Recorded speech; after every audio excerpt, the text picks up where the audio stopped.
Hey Empoweristas, it's Alex Worley, and I'm joined by Samantha Ettus. She is a work-life balance expert, best-selling author, wife, mother. You've seen her everywhere from Forbes to the Today Show. So clearly you have a little bit of experience with the work-life balance, right? Yes, every day I do my best. It's chaos, but it works out. Yeah. So you just wrote a book, The Pie Life, on this subject matter. What is the key message that your readers take away?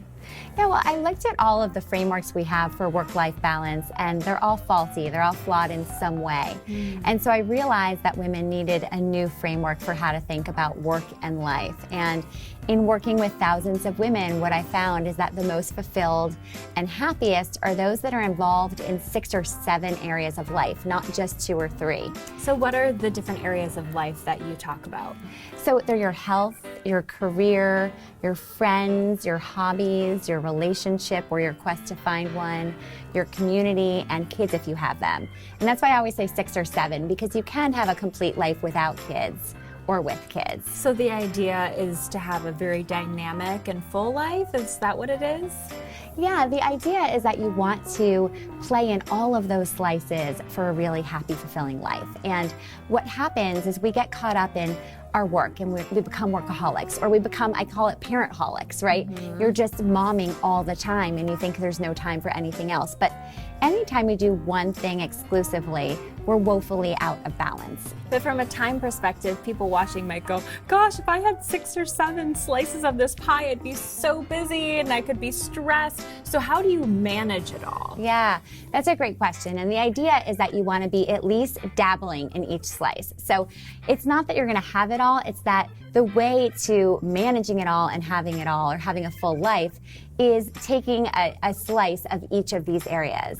And so it probably means that you do have the time, you just need to stop spending all of your time in 2 or 3 areas, and you need to spread it out more. So maybe look at where you're spending all of your time and say, hey, maybe I'm spending too much time here, but I could bring this here over here. Absolutely. And you know, there are ways to get a 25th hour in our day. I mean, I joke that, you know, so many of us think that we're wed to our hair salon or our yoga studio or the doctor that's an hour away.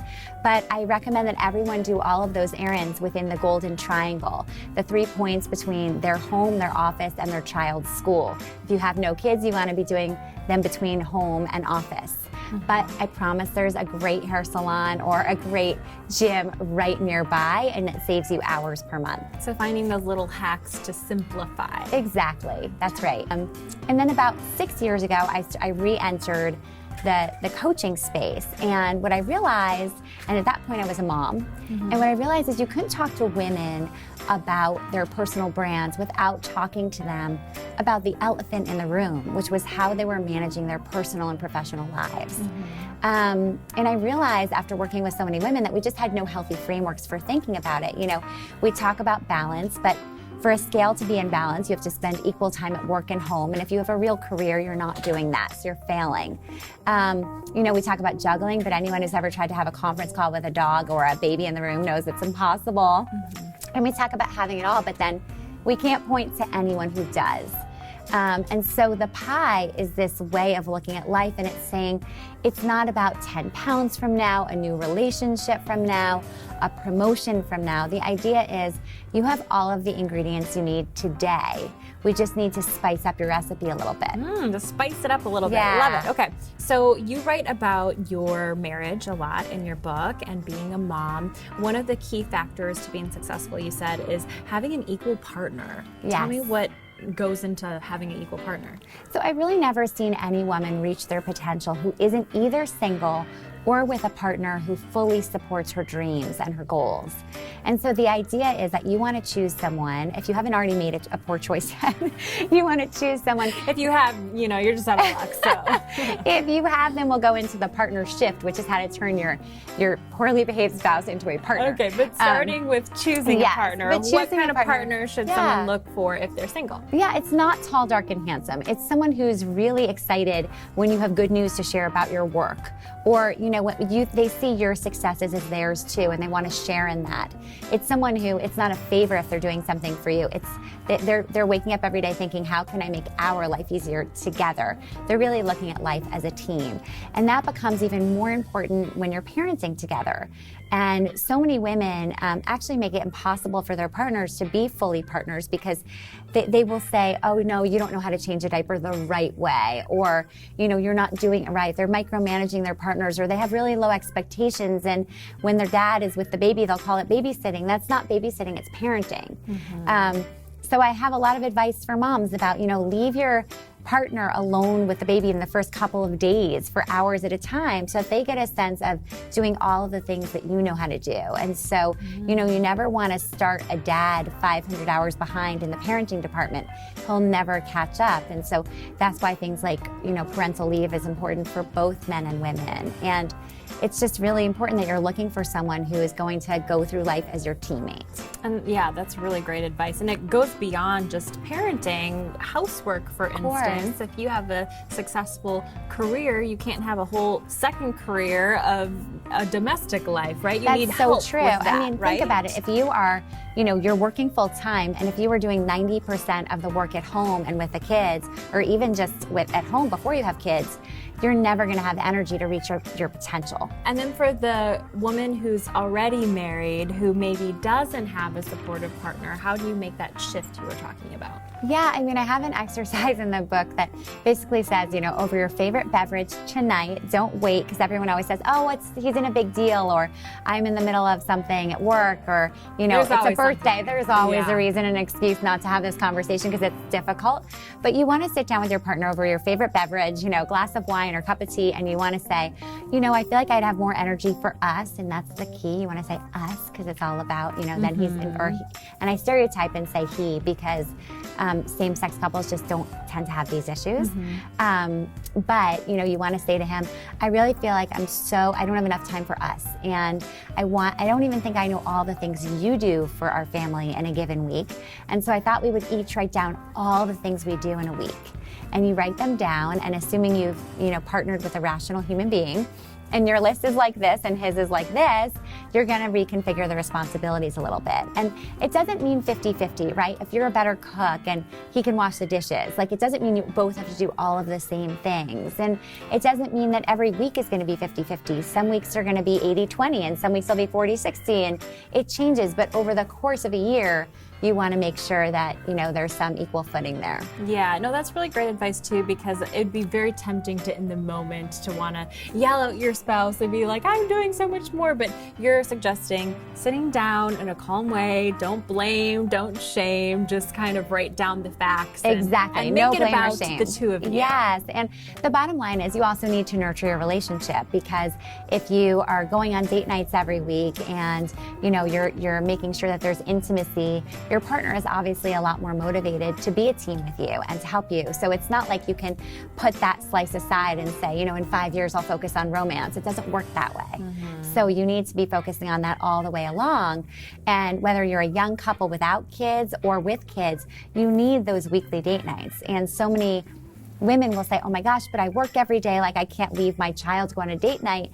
1 night out of 7, if your relationship thrives, it helps your child. Yeah, So they're think of gonna it be okay. as, yeah, exactly. And you have 3 kids, right? Yes. All girls, or 2 girls and a boy. Two I girls have a and 10-year-old and a 9-year-old, both daughters, and then I have a 6-year-old son. Aww. Yeah. So tell me about specifically raising girls, because I know that you really want to raise strong girls. So what's your method for going about in doing that? Yeah, I mean, my goal is to raise a feminist son and 2 feminist girls, right? So it's meaning equality, that both genders are equal. Absolutely. Just, that they believe in equality of gender. And one of the ways we've done that is pretty much raising our kids gender neutral. We really don't put them in pink and blue boxes. And, from a very young age, it's shocking, but people will say to your daughters, I bet your favorite color is pink. And it's shocking. It's like, they call them princesses. I remember my daughter was 4 and the soccer coach was calling her princess. We were living in New York. And she said, can you please have him not call me princess? I'm not a princess when I'm playing soccer. I don't ever want to be called princess.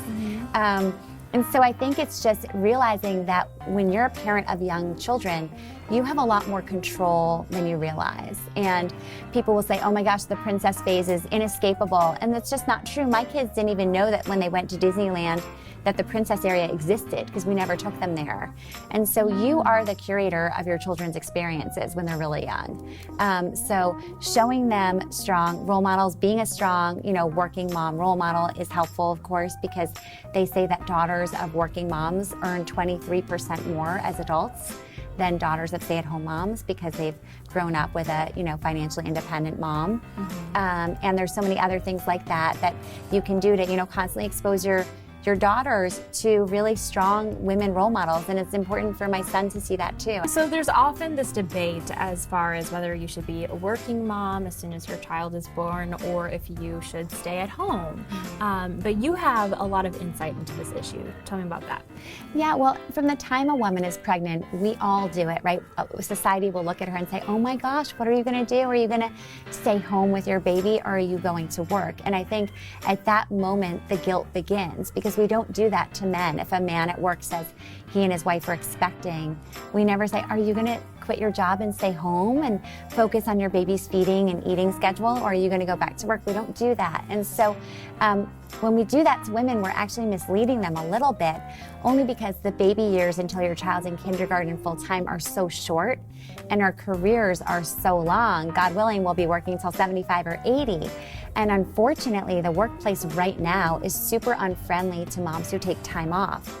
So 60% of women who take time off and want to go back can never again find a full-time position, ever. Wow. And it's really scary. So unfortunately, if you leave the workforce completely, you end up with very few choices. And a lot of couples do faulty math. They'll look at the lower earners' income and they'll say they compare that to the cost of a nanny or childcare for a year. And when they do that, they say, well, it's not worth it. It's the same amount of money. And that's actually faulty math. You want to be looking at the cost of a nanny or childcare for those 5 years until your youngest is in kindergarten and compare that with your future earnings until you're 75. And when you do the math that way, you realize it does pay to work. So I always say to women, at least keep a foot in the door so that you have choices later on. Yeah, and it's such a personal decision, and there's no right or wrong, but it's at least good to make an educated decision. So it's really, really helpful that you brought that insight to the table. So if a woman may have to make that decision someday, they know the information. Yeah, and I think, one of my goals is to say, you're going to lead a full life, and a full life does include a career. And, that life is not going to always be perfect. And what I found is one of the biggest things that holds women back is this quest for perfection. We all see someone on Facebook or at work or a college friend, or it's someone in line at Starbucks, and we think, oh my gosh, that woman's so lucky. She has the perfect job, the doting husband, the perfectly behaved kids, the great body. And nobody has the life you think they do. Nobody lives the life you think that they have. That's their highlight reel on social media. Exactly, and it's also their highlight reel in real life. I mean, how many of us actually, when someone says, how's your day, tell the truth, right? Right. And so I think there's always another side. There's always another side, and so important, instead of comparing your life to that person's life, which probably doesn't even exist in the way you think it does, compare it to your own life and how you can make your own life better. And when you do that, you realize, you are gonna miss some things if you work, just like you're gonna miss those things and make mistakes even if you're staying at home. And often we'll cut out slices of our life because we think that we can then perfect the other slices, and it's just not the case. So lastly, I ask every Empowerista this: what is your definition of empowerment? It's about doing the things for yourself that allow you to reach your potential. To me, the most empowering thing is looking at your life and saying, I have reached my potential in all of these areas. I've worked my hardest. I've tried my best. I've gone for the gold in some way, meaning I made the brave choice of approaching that company I've always wanted to work at, or starting that business, or going after that person that I've always admired and asking them for advice. It's really about putting yourself on the line and really going for your goals. And not taking no for an answer, right? Yes, I'm a big fan of a lot of no's lead to a lot of yeses. And so, what you see of other people's successes are the yeses. But along the way, everyone has so many no's and so many hurdles and so many challenges. And the people that rise to the top are the ones that don't let those challenges hold them back. Just keep going. Yeah. Samantha, thank you so much. It was such a pleasure chatting with you. Thank you, Alex. Great to be here. Let us know what your definition of empowerment is using #Empowerista, and we'll show you some social media love.